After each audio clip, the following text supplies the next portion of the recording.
Bonsoir à tous. Je suis heureuse de vous retrouver pour ce moment de partage sur notre métier. Nous sommes ici à la Gaîté Lyrique, qui est à la fois un lieu qui fait la part belle à la créativité et au numérique. Si vous voulez tweeter, nous sommes dans le cube du concert. Si vous voulez tweeter, vous pouvez utiliser le hashtag Abi14. Je vais commencer ce soir par une comparaison, une contradiction, même une distorsion, et elle est un peu agaçante. Agaçante parce qu'une fois de plus, c'est une comparaison avec l'Allemagne. C'est vrai qu'on en a un peu marre d'être comparé avec l'Allemagne, mais je trouve que ces chiffres étaient éloquents et je voulais les partager avec vous. 70% des dirigeants français considèrent que le manque de compétences internes est un frein au développement de leur organisation. Pour autant, ces mêmes 70% dirigeants ne font pas de la formation un levier prioritaire. En Allemagne, vous inversez les chiffres. No comment. Moi, ce que je voudrais vous dire ce soir, c'est que quand la formation est à sa place, eh bien, elle joue tout son rôle. Alors, c'est quoi la place de la formation aujourd'hui? La place de la formation, c'est d'accompagner la nouvelle réalité. Et c'est quoi cette nouvelle réalité aujourd'hui? Pour moi, elle s'incarne dans 3 dimensions principales qui sont évidemment liées. D'abord, il y a la fameuse transformation digitale qui va impacter le rythme de l'innovation, deuxième dimension, et qui questionne la pérennité des business models. Avant qu'on aille un petit peu plus loin, je voudrais faire un petit sondage parmi vous. Combien d'entre vous ont déjà mis en place, en 2014, une formation qui touche de près ou de loin à la transformation digitale? Est-ce que vous pouvez lever la main, ceux qui ont déjà travaillé sur la transformation digitale? N'ayez pas peur, même si vous n'êtes pas nombreux, c'est intéressant. Voilà.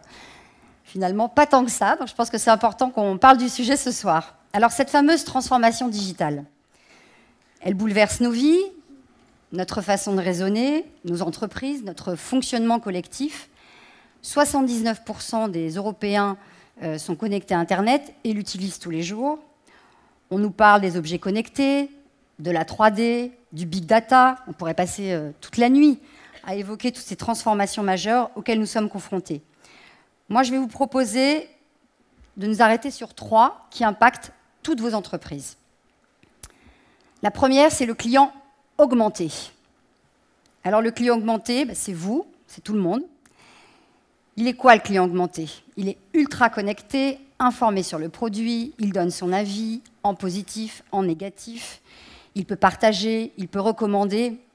Il exige de la transparence, de la proximité, du service, du sur-mesure, toujours plus de pertinence, de personnalisation, d'immédiateté.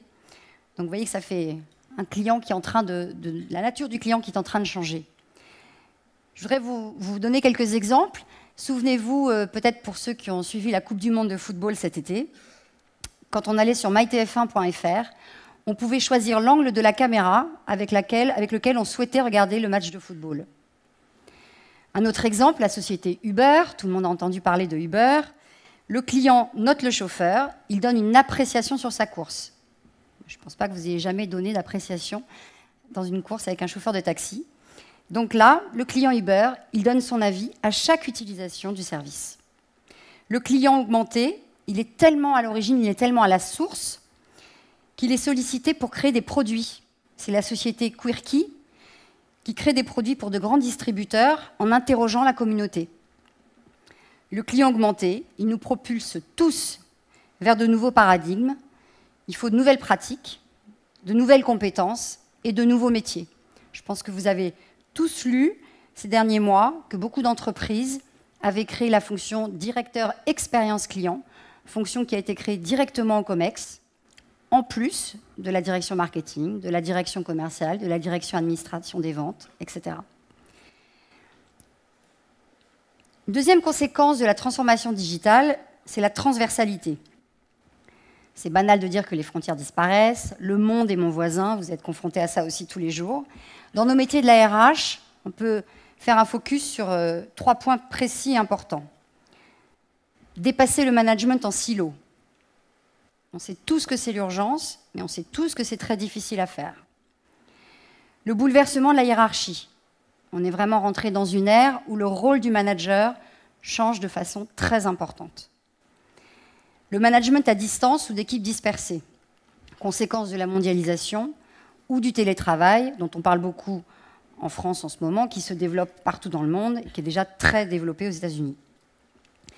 Ces changements de mode de management, ces changements d'organisation sont un défi énorme pour nous tous.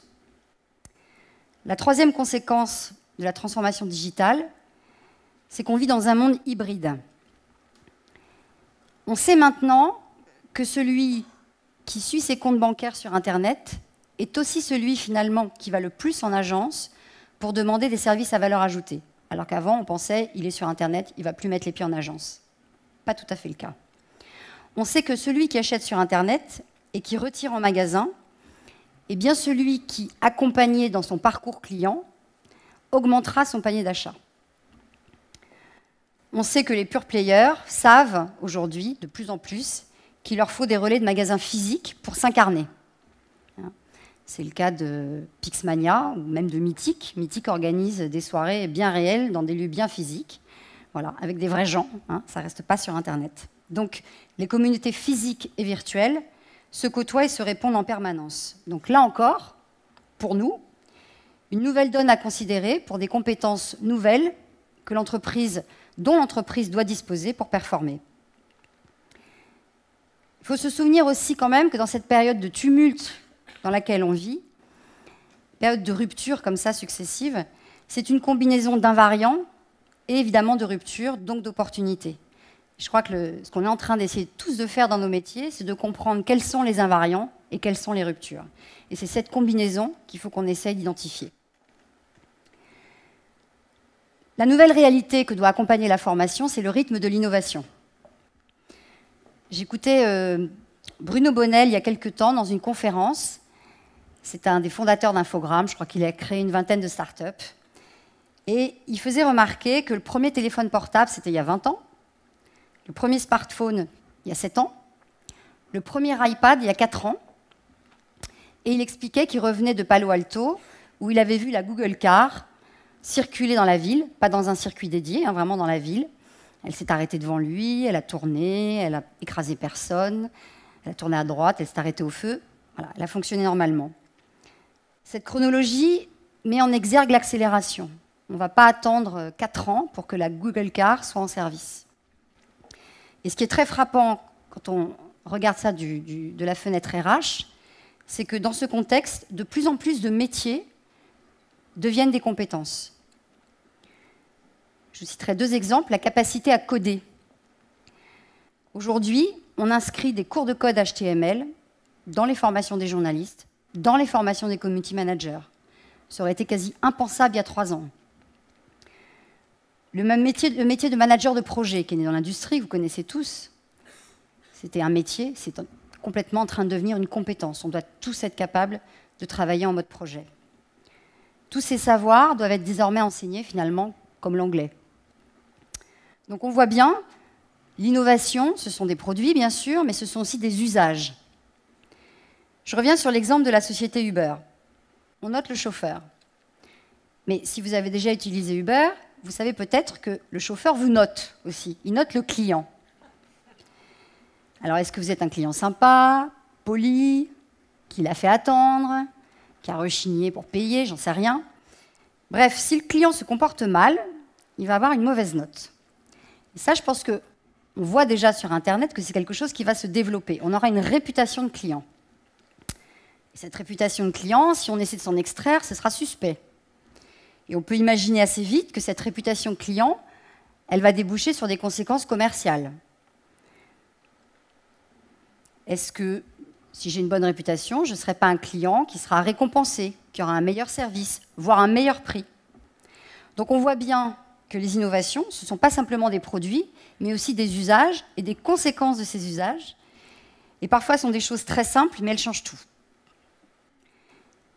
Et la nouvelle réalité à laquelle nous sommes tous confrontés, c'est la pérennité des business models. Là encore, c'est un peu vu et archi-vu de parler de ça, mais je pense que c'est toujours important de s'en parler, parce que dans les équipes, c'est un problème comme message à faire passer. Les prédictions sont de moins en moins fiables, de plus en plus difficiles à faire. La capacité de maîtrise de son environnement est réduite. La position de leader de plus en plus précaire. On peut avoir sa position de leader sur un marché contesté par un concurrent qu'on ne connaissait pas avant-hier. 1% des entreprises existent encore au bout de 40 ans. 1%. Donc, pas de certitude. Moi, j'ai été assez frappée quand Google a émis le souhait de racheter Spotify, plateforme de musique en streaming. Le prix proposé était valorisé quasiment, Spotify a une centaine de collaborateurs, le prix proposé par Google était quasiment la valeur d'Alstom, 100 000 collaborateurs. Donc, pour nous, ça a des conséquences dans nos métiers très immédiates aussi. L'obsolescence des savoirs, l'obsolescence des pratiques, les nouveaux métiers, on en a parlé, les nouveaux besoins. Nous, aujourd'hui, par exemple, pour lutter contre l'obsolescence des business, on nous demande des formations sur l'intra-entrepreneurship, sur le management en mode start-up. Donc on voit bien que l'organisation essaie de disposer de ressources pour se réinventer, pour retrouver de la créativité, pour retrouver de l'agilité. Ça ne va pas de soi, et là encore, on a un nouveau défi. Donc, la place de la formation, c'est d'accompagner cette nouvelle réalité, en prenant en compte ce nouveau rapport au temps, à l'espace. Alors, à l'accélération, à la rupture rapide, à l'obsolescence, nous répondons créativité, innovation et formation tout au long de la vie. On a des outils. À la mondialisation, nous répondons management de la diversité, interculturel, management à distance. Mais tout ça, ça a de sens que, évidemment, si on ne perd pas de vue le défi permanent, et qui, lui, ne date pas d'aujourd'hui, même d'hier, et qui est le défi qui est sans cesse renouvelé, qui est que la formation sert à préserver, à renforcer l'engagement dans le projet. C'est le bénéfice structurel qui doit être systématiquement recherché. Et je peux penser que dans ce contexte de rupture successive, rechercher cet engagement, c'est particulièrement important. La formation doit permettre de continuer à se projeter, mais sans se perdre. La dernière étude qui est sortie sur l'engagement, Isaac Getz en parlait ce matin à une conférence qu'on organisait sur les nouvelles pratiques managériales, est assez édifiante. 65% des collaborateurs se déclarent désengagés, 26% se déclarent activement désengagés et seuls 9% se déclarent engagés. Donc je crois qu'on a beaucoup de travail. Je vous propose une petite pause vidéo pour écouter un chef d'entreprise. Il s'appelle Thierry Jadot. Il est PDG du groupe Dentsu Aegis Network France, qui est un groupe de communication et de publicité numérique mondiale. On a souhaité l'interviewer parce qu'il a écrit un livre qui s'appelle L'été numérique. Et il a vraiment réfléchi au sujet, tant pour ses clients que pour ses propres équipes. Ça nous a paru intéressant de l'écouter. Merci.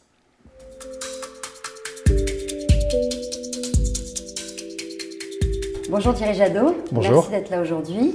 Vous êtes président du groupe Dentsu Aegis Network. Vous avez écrit récemment ce livre, L'été numérique. Oui. Pourquoi avez-vous eu envie d'écrire un livre sur ce thème ? Je voulais pouvoir structurer ma pensée et en même temps pouvoir aider des dirigeants à accéder à des clés de compréhension de ce qui était en train de se passer et pouvoir également leur fournir des clés d'action pour les aider à la transformation de leur entreprise lorsqu'il y a besoin de transformer l'entreprise. Je recommande souvent aux dirigeants, effectivement, de lire, de se renseigner, mais surtout de s'observer eux-mêmes. Et je leur dis, regardez la façon dont vous-même vous consommez les médias, regardez la façon dont vous utilisez les écrans. Il y a quasiment 7 écrans par foyer aujourd'hui en France. Et donc, observez-vous vous-même, observez vos enfants, observez vos collaborateurs et voyez à quel point, effectivement, le numérique est en train de changer nos relations personnelles, est en train de changer les relations au sein de l'entreprise, etc., etc. Et non seulement observez ces changements, mais posez-vous la question tous les matins. Je me pose cette question tous les matins. Est-ce que je transforme mon entreprise aussi vite que s'opère la mutation des usages ? Et si je ne vais pas aussi vite que cette mutation des usages que j'observe finalement en me regardant moi-même, en regardant mon entourage, ça veut dire que je ne transforme pas mon entreprise suffisamment rapidement. Les salariés, ils ont besoin d'un chef d'entreprise qui considère que la transformation numérique, c'est un projet d'entreprise, ce n'est pas une affaire d'experts. Donc il ne faut pas déléguer seulement à des experts. Bien sûr qu'il faut des experts, mais il ne s'agit pas de déléguer à un expert, monsieur digital, la transformation de l'entreprise. C'est vraiment un sujet, c'est un projet d'entreprise. Et pour moi, la vraie exigence, elle est là. Ce qui se passe aujourd'hui avec la transformation digitale dans beaucoup de secteurs, c'est que les business models sont challengés. Comment, en tant que chef d'entreprise, ou pour vous-même ou vis-à-vis de vos clients, vous réfléchissez à ces sujets pour se faire le tri et éviter de surfer sur de fausses vagues, si je puis dire? Oui, effectivement, c'est un sujet majeur, mais la première recommandation que je ferais, c'est d'observer ce qui se passe en dehors de son propre secteur d'activité. Prenez l'exemple de l'automobile. J'ai moi-même travaillé dans l'automobile pendant plus de 10 ans. Et lorsque j'étais chez Peugeot, pour ne pas le citer, nos concurrents qu'on observait, c'était Volkswagen, c'était Ford, c'était BMW, c'était Renault. Bon, et on n'arrivait pas à regarder ailleurs que ces constructeurs-là. Aujourd'hui, quand je travaille dans le secteur automobile, mes concurrents sont évidemment ces constructeurs-là, mais c'est aussi la voiture en partage de type Blablacar, c'est aussi les voitures électriques de Autolib, c'est aussi les Google Cars qui vont arriver dans un certain nombre d'années. Donc mon univers concurrentiel a complètement évolué. Parce que là où la révolution, ou les révolutions, ou les transformations numériques sont en train de s'opérer, c'est dans ces industries séculaires. Récemment, on a vu que certaines grandes entreprises avaient créé la fonction de directeur expérience client en les rattachant directement au COMEX. Est-ce que pour vous, ça finalement, c'est une bonne conséquence ou un symptôme du fait que le problème de la transformation digitale est trop canalisé dans l'entreprise? Je pense que le fait de nommer un expert de l'expérience client est très positive. Et le vrai sujet de la transformation, ce n'est pas seulement de bien utiliser les canaux digitaux, etc., pour communiquer ses produits et mieux les vendre, faire travailler le CRM, etc. Bien entendu, mieux travailler la data, mais c'est aussi comment est-ce que toute mon organisation est au service de cette expérience client qui est transformée et qui va de plus en plus être transformée par le numérique. Alors justement, beaucoup d'entreprises en fait promeuvent soit le management mode start-up ou essayent de développer aussi l'intra-entrepreneurship finalement, parce qu'on a un peu l'impression que c'est plus facile que de bouger tout le gros paquebot. Est-ce que ça c'est une solution ou est-ce que finalement c'est un palliatif qui n'est pas tout à fait satisfaisant? Le numérique, il provoque finalement des relations entre les salariés, quel que soit leur niveau hiérarchique, qui est beaucoup plus descendant et ascendant, c'est-à-dire les deux en même temps. D'ailleurs, vous remarquerez qu'il y a un mot qui a quasiment disparu du vocabulaire, c'est le mot de cadre. On est simplement dans des organisations qui sont effectivement plus horizontales et qui sont plus collaboratives. Et il y a des outils technologiques qui assurent ces processus collaboratif dans l'entreprise. Et donc c'est à chaque dirigeant qui a bien considéré que c'était un projet d'entreprise de mettre en place au service de l'innovation, au service de la transformation, ces outils plus collaboratifs au sein de son entreprise. Et c'est pas cher. Et c'est pas cher. Ou de mettre en place, parce que j'évoquais tout à l'heure le phénomène de parrainage, des mentorships inversés. En tant que chef d'entreprise, comment vous évoquez ces sujets auprès de votre direction des ressources humaines ou formation, justement pour avoir les compétences que vous souhaitez accompagner la stratégie? Mon directeur des ressources humaines, il doit être un Talent Transformation Officer.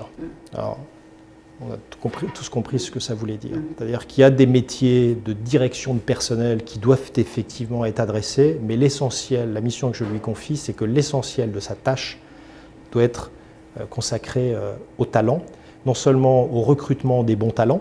Je suis dans une entreprise où plus de 50% de nos revenus sont issus des leviers digitaux, donc on est vraiment dans cette culture-là. Sauf que c'est une denrée, entre guillemets, qui est rare, qui est chère. Et donc non seulement il faut aider au recrutement des bons talents, mais également aider à la transformation des talents qui sont issus des univers plus traditionnels pour les emmener dans ce monde qui est digitalisé.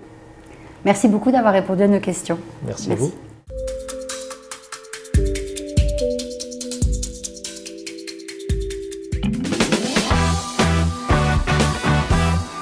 Qu'est-ce que tu fais? Qu'est-ce que tu fais? Ça fait 30 minutes que j'attends. Ah ouais, mais j'avais un chat sur Facebook. Non mais tu te fous de moi. On a un rendez-vous client à préparer, je te signale. Hein. Ah mais attends, tu stresses grave là. Hein. Si tu continues comme ça va trop pas le faire. Hein. Mais bien sûr que je stresse. Et ce client, il représente 40% de notre chiffre. Hein, et je voudrais m'assurer que la solution qu'on lui propose, elle est techniquement assurée. Donc, rassure-moi là. Hein, tout est sous contrôle. Sous contrôle, ça va, c'est pas la dictature non plus là. Hein. La transformation numérique, c'est un enjeu majeur pour le client. Non mais t'inquiète, on va y aller en mode coolos, ça ton truc. Ce qu'il faut, c'est qu'on reste chill. Chill? Mais on n'est pas là pour faire des faritas, qu'est-ce que tu me racontes là? Mais écoute, moi, ça fait 15 ans que je fais ce métier. Hein, et crois-moi bien, je les connais les clients. Hein, je veux dire, même quand tu leur prépares une proposition aux petits oignons, ils cherchent quand même la petite bête. Ouais, mais nous, on est trop hashtag la petite bête qui monte, quoi. Non mais alors elle est tranquille, tout glisse, rien n'est important, elle arrive au taf à 11h30, tout va bien. Attends, ça c'est à cause de mon rythme biologique. Mais je t'en foutrais des rythmes biologiques, moi. Et puis arrête de chatter quand je te parle, hein. Qu'est-ce que c'est que ça? Eh, l'ambiance soirée étudiante au bureau, ça va 5 minutes, hein. Non mais attends, tu vas redescendre sur Terre, toi et ta génération. Bah, vous prétendez brancher, mais vous êtes complètement déconnecté des réalités, voilà, ma pauvre Lucette. D'ailleurs, qu'est-ce que j'apprends? T'as demandé à la RH d'arrêter de déduire les cotisations vieillesse sur ton bulletin de salaire? Ah ouais, non mais attends, moi la retraite, c'est pas mon truc, hein. Non mais qu'est-ce que c'est que ça? Non mais... Et puis arrête, coupe-moi ça et pose ça sur le dos, j'en ai marre. Coupe ça, tu Non poses mais ça. t'es sérieux là? On croirait entendre ma daronne. T'as quoi? Ta daronne? Mais qu'est-ce que c'est que ce vocabulaire? Ah, je te jure, mais alors, à mon époque, hein, je veux dire, à ton âge, on crochait dedans. On crochait dedans. Oh, le discours de Yeuve. Dis donc. Eh, on respectait la hiérarchie, tu comprends ça? Et les clients, on n'allait pas en rendez-vous client avec les mains dans les poches.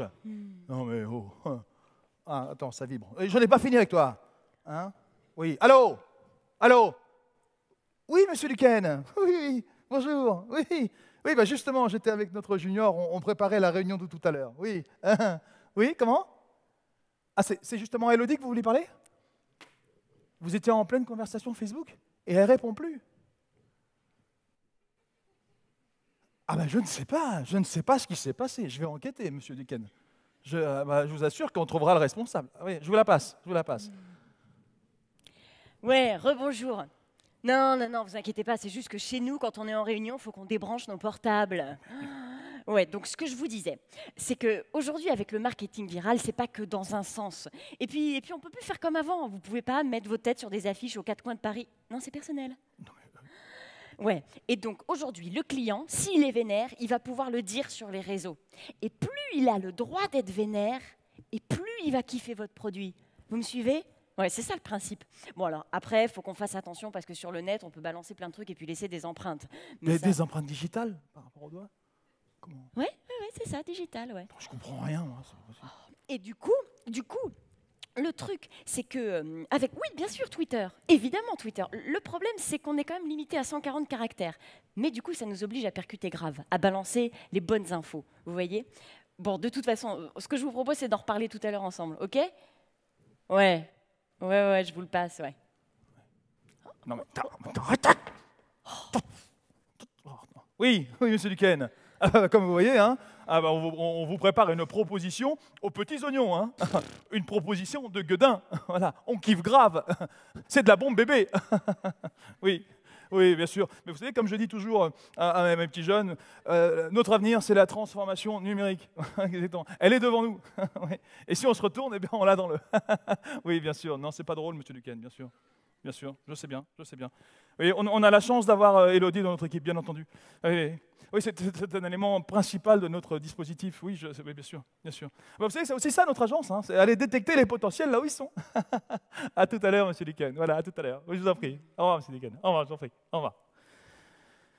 Bon, il faut qu'on y aille, là. Hein, allez, hop, on y va. Hein, allez, on y va, go. Attends, rassure-moi, tu auras le temps de te changer quand même avant de partir. Bah non, pourquoi?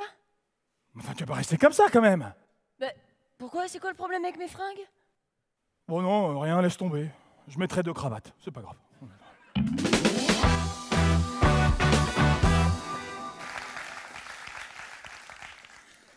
Voilà, bon, c'est un peu facile de faire des sketchs sur la génération Y, mais tous les exemples qu'on a utilisés sont réels. Quelques illustrations viennent de vous être données sur notre nouvelle réalité, sous des angles différents. Alors, dans ce contexte, comment faire jouer son rôle à la formation? Je voudrais refaire un petit sondage. Combien d'entre vous s'interrogent sur la bonne façon d'évaluer l'efficacité de la formation? Est-ce que c'est un problème dans votre entreprise? Il y a beaucoup plus de mains levées que tout à l'heure. Effectivement, et en plus, problème, je n'en parle pas ce soir parce qu'on pourrait y passer la nuit, remis d'actualité évidemment par la réforme de la formation professionnelle actuellement en cours. Parmi les leviers d'efficacité de notre métier, je vous propose d'en souligner 3. Le premier, c'est que la formation, c'est un continuum. Elle doit se projeter dans la vision, en cohérence avec la stratégie de l'entreprise et ses besoins. Et dans le même temps, on se projette et dans le même temps, on doit s'adapter en permanence. Parce que les attentes vont évoluer en permanence au fil de l'eau. Et ça, je pense que c'est cette conjugaison entre les deux tempos, ce lien indispensable, la formation l'apporte, et ça va être une des grosses problématiques des entreprises. Ça commençait déjà, mais ça va être encore plus ça demain. Donc la formation, dans ce continuum, elle réconcilie la projection et le présent. Aujourd'hui, on a des outils simples pour faire des allers-retours avec la pratique. La dématérialisation, les outils de formation à distance, le blended learning permettent de recoller aux besoins opérationnels au moindre coût. Donc on peut faire des parcours cohérents. Et voilà, je pense que c'est important de souligner que c'est l'un des principaux apports à notre métier du numérique. Les contenus de formation et les modes pédagogiques se nourrissent de l'opérationnel et inversement. On peut reprendre des choses qui ont déjà été vues en formation, des semaines, des mois plus tard, sous différentes modalités. Le deuxième levier d'efficacité de la formation doit générer le changement. Il doit y avoir un avant et un après. Aujourd'hui, dans toutes les formations certifiantes, et vous savez qu'elles prennent une place croissante sur le marché, c'est ce critère de changement qui est pris en compte et qui est contrôlé. La formation suscite un lâcher-prise, une prise de conscience. Elle recrée les conditions du réel, mais avec la prise de recul sur les contraintes du réel.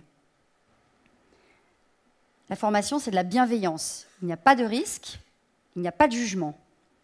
C'est un cadre de neutralité qui favorise l'engagement et le changement. Ce cadre de neutralité qui permet l'évolution, c'est le pilote d'avion dans son simulateur de vol, tout simplement.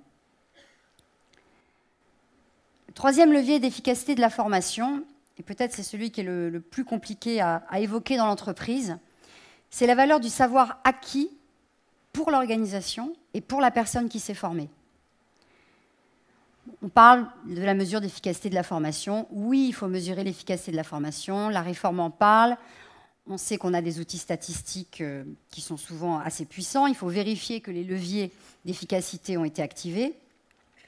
Mais je crois que si la formation, il faut vérifier que la formation participe de manière ultime à nourrir le capital, la valeur immatérielle de l'entreprise.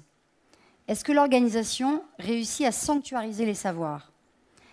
Et des savoirs qui sont liés aux hommes, mais pas aux individus, c'est-à-dire qui restent attachés à l'entreprise.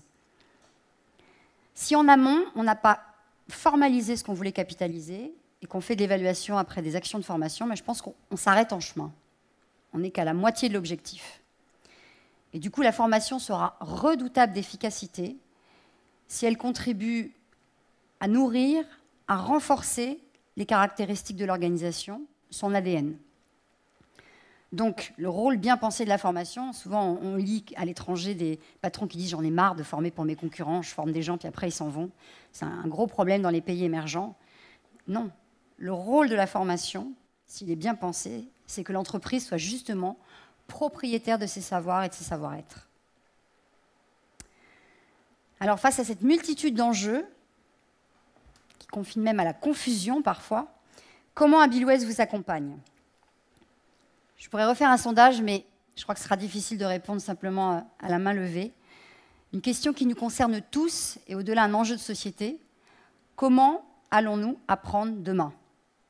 C'est un vaste sujet qui va occuper les esprits depuis tout petit jusqu'à la formation professionnelle, bien sûr. Face à tous ces enjeux, Abilways a vocation à faire le tri pour vous, à faire la synthèse et à anticiper. 80% de notre offre est en blended learning. Donc le présentiel s'accompagne de modalités distancielles, vidéo, classes virtuelles, coaching, intercessions en MOOC. Et ces intercessions permettent d'installer les bienfaits de la formation dans la durée. Donc on voit bien aujourd'hui qu'avant il y avait l'intra sur mesure, et on voit bien qu'aujourd'hui, avec les outils de formation distancielle, l'inter devient personnalisable. On peut s'adapter au rythme, au niveau de chacun et à ses aspirations. 80% de nos 3000 programmes de formation sont mis à jour chaque année, tous challengés systématiquement en permanence à l'aune des nouvelles pratiques et des nouveaux enjeux. Puis je vais vous faire une révélation. Le présentiel va perdurer. Je crois que cette année, il y a eu à peu près 50 loopings sur les MOOC qu'allait devenir le présentiel. Et je crois qu'après avoir fait 50 loopings, tous les experts s'accordent à dire que le présentiel va perdurer et qu'il est très important parce que finalement, la formation non plus ne peut s'extraire du lien social. Justement, Abilways réinvente le présentiel. On teste actuellement des salles pilotes qui doivent impacter simultanément la dynamique participative, la créativité, la connectivité et le lâcher-prise. Et ça marche. Face à la transformation digitale, Abilways capitalise l'offre la plus vaste sur ce sujet à travers plus de 200 stages qui se déclinent en marketing, en communication, en gouvernance et management digitaux, en logiciel, design, production web, programmation, mutation des savoir-être. Peut-être que certains d'entre vous se disent finalement on ne savait pas qu'il y avait de la programmation chez Abilways. Eh bien en fait, il y a 9 mois maintenant, Pyramide, qui est une société de formation bien connue du monde du graphisme, du design et de la communication multimédia, a rejoint la galaxie Abilways et donc enrichi de l'offre de Pyramide. On dispose aujourd'hui de l'offre la plus puissante sur la transformation digitale en multimodalité pédagogique pour accompagner les hommes, les organisations dans ces mutations majeures. Abilways vous promet de la formation HD, de la formation haute définition. Nous avons également entièrement repensé et renouvelé notre offre sur la formation, la formation à la relation expérience client. Bon, évidemment, c'était important dans le nouveau contexte qu'on connaît sur ce sujet. Donc notre marque IDCC, Institut du contact client, a de nombreuses innovations à vous proposer. Nous avons créé une Digital Learning Room qui dispose d'outils et d'équipements numériques inédits. Il n'y a que Google qui a ces équipements aujourd'hui, Apple en France. Et ça nous permet de simuler les impacts du virtuel et de se projeter dans le futur. Donc on est vraiment dans réaliser ce qu'est la transformation digitale en live. On a créé également Abilways Pedagogical Lab qui a vocation à vous accompagner sur l'innovation pédagogique dans vos universités d'entreprise avec vos propres contenus. Et puis Abilways est le seul multispécialiste du marché. Nous adressons de manière experte des secteurs d'activité les métiers les plus divers en étant au fait de leur évolution respective et nous assurons cette transversalité qui est si importante aujourd'hui. On voit bien que des métiers auxquels forme Pyramide sont devenus des compétences, on en a parlé tout à l'heure, et des compétences dont les hommes devront disposer demain. Et il n'y a pas que le code HTML. Notre système nous donne du recul et nous le capitalisons pour vous. Vous l'aurez compris. Notre ambition est de vivre avec vous une expérience renouvelée. Vous, nos clients augmentés, innovants, agiles et entrepreneurs de notre métier. Merci.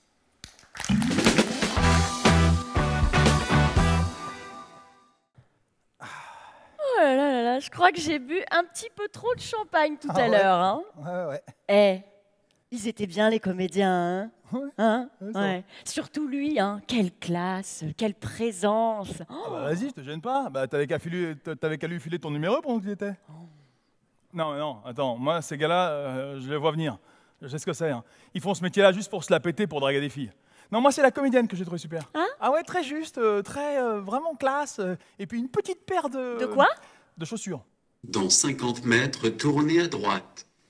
En tout cas, je suis d'accord avec ce qui s'est dit. La transformation digitale... Elle est devant nous, j'ai entendu. Tournez à droite. Non, mais c'est vrai, quand même. Ça implique des changements profonds, quand même. Dans 100 mètres, prenez la sortie. La transformation digitale, oui, mais pas au détriment de la relation humaine. Je suis d'accord avec vous. Merci. De rien. Eh oh. Qu'est-ce que c'est que ce truc de ouf? Je ne suis pas truc de ouf. Je suis votre GPS. Non mais qu'est-ce que c'est que ce truc? Attends, on est en train de parler avec notre voiture, c'est incroyable, c'est n'importe quoi. C'est encore toi qui me fais une blague, c'est ça? Oh, tu m'as foutu la trouille. T'es vraiment con des fois, hein? C'est vrai que Michel peut être con parfois.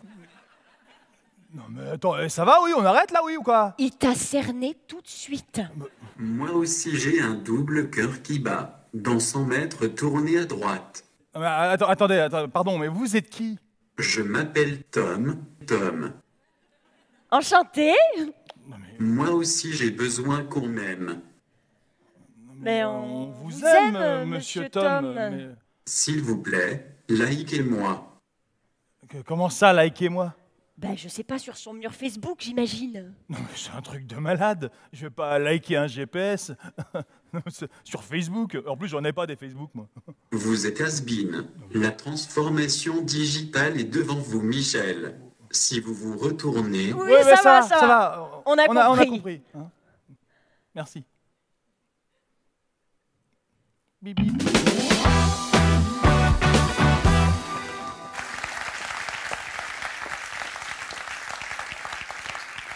Voilà, bah, comme c'est prévu dans le sketch, il y a bien du champagne qui vous attend, donc je vous invite à nous rejoindre pour prendre un verre. Mais avant, je vais peut-être vous demander d'applaudir à nouveau nos comédiens. On travaille beaucoup avec eux, y compris en formation, beaucoup. Merci à tous et je vous propose de poursuivre notre échange autour d'un verre.